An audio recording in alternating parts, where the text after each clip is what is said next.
Housewife কথাটা খুব সামান্য তুচ্ছ হলেও এর প্রতিটা শব্দের মানে কিন্তু অনেক বড় স্যাক্রিফাইস।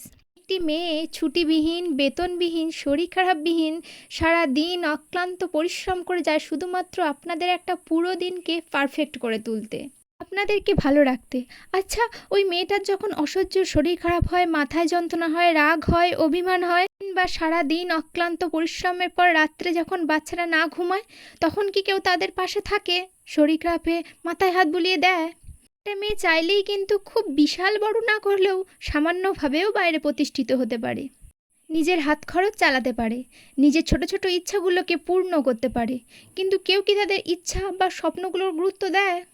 শ্বশুরবাড়ির হাজার অপমান অত্যাচার সহ্য করার পরও একটা মেয়ে নির্দ্বিধায় সে তার শ্বশুরবাড়িতে থেকে যায়, শুধুমাত্র ওই খাবার জন্য নয়, সে তার স্বামীকে প্রচণ্ডভাবে ভালোবাসে।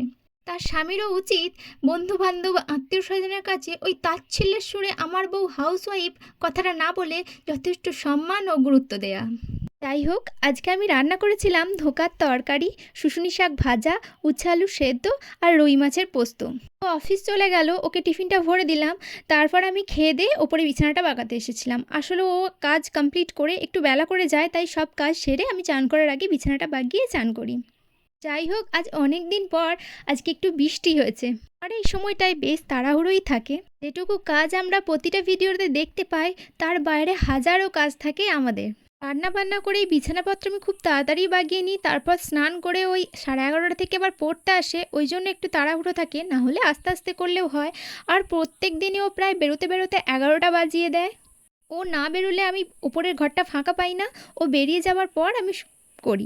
এই কারণেই আমি খুব সকালেই পুজোটা সেরে নিই, না হলে এই চান করে পুজো করতে করতে অনেক বেলা হয়ে যায়, আর দুপুরের দিকে পুজো করতে আমার একদম ভালো লাগে না। সকালবেলায় ওই টাটকা ফুলে ঠাকুরকে সাজাতে বেশ ভালো লাগে। রান্না হয়ে যাবার পরও আমার একটু একটু সময় থাকে, আসলে আমার ওই 10টার দিকে রান্না কমপ্লিট হয়ে যায়। কিন্তু ওই যে ও চান করে আসবে, জল চাইবে, টিফিন চাইবে, খাবার চাইবে, এটা সেটা করে চাইতেই থাকবে, তাই জন্য আমার আর চান করতে যাওয়া হয় না। ও বেরোলে তারপর আমি কাজ সেরে চান করতে পাই। তার মধ্যে আমি দুপুরবেলার দিকেই মাঝে মাঝে ভাত খেয়ে নিই, ও চলে যাবার পরই খাই। আমার ওই গরম গরম ভাত খেতে খুব ভালো লাগে, আমার মুড়িটা অতটা ঠিক ভালো লাগে না, তাই আমি ভাতই খেয়ে নিই। গ্রীষ্মকাল পড়তে ওদের মর্নিং স্কুল হচ্ছে, এই জন্য আমি আর সন্ধ্যের দিকে পড়াই না, ওই 11টা 11:30 থেকে আমি পড়িয়ে দিই। ওরাও ছোট ছোট বাচ্চা, ওই রাত্রেবেলায় ঝড়ে আসতে ওদেরও ভয় লাগে, প্রায় দিনই আসতে পারে না, সেই জন্য এখন এই সময়টাতেই পড়িয়ে দিই। আর এই সময়টা পড়ালে আমার অনেক তাড়াহুড়ো থাকে, এই জন্যই দুপুরের দিকে আমার অনেক সময় চান করা হয় না। আমি সকালে একবার চান করি, আবার বিকেলবেলা করি। ওরা ছোট ছেলে, একবার যদি না বসিয়ে এমন ঝামেলা ঝুটোপুটি লেগে যাবে। ও নিজের জামা কাপড় নিজেই সব সুন্দর করে গুছিয়ে রাখে, আমি শুধু ইস্ত্রি করে রেখে দিই, বাদ বাকি ও সবটাই করে নেয়। আমার আলমারিতে জায়গা খুবই কম, আমাকে ওরমভাবেই রাখতে হয়, আর ও বেশিরভাগ জায়গায় ও নিয়ে নিয়েছে। ওর সব কিছু পরিপাটি করে গোছানো চাই, একটু এদিক থেকে ওদিক হওয়া যাবে না। তারপরে এই প্রায় দিনই এখন অনেক করে জামা কাপড় কাচা হচ্ছে, সেইগুলো গুছিয়ে ইস্ত্রি করতে ও সারা বিকাল আমার কেটে যায়। তারপর আমি স্নান করে চলে এলাম, এই ক্রিম আর টোনারটা আমি ইউজ করি। তারপর ওরা পড়তে চলে এসেছিলো, ও আসলে মামাবাড়ি গিয়েছিল।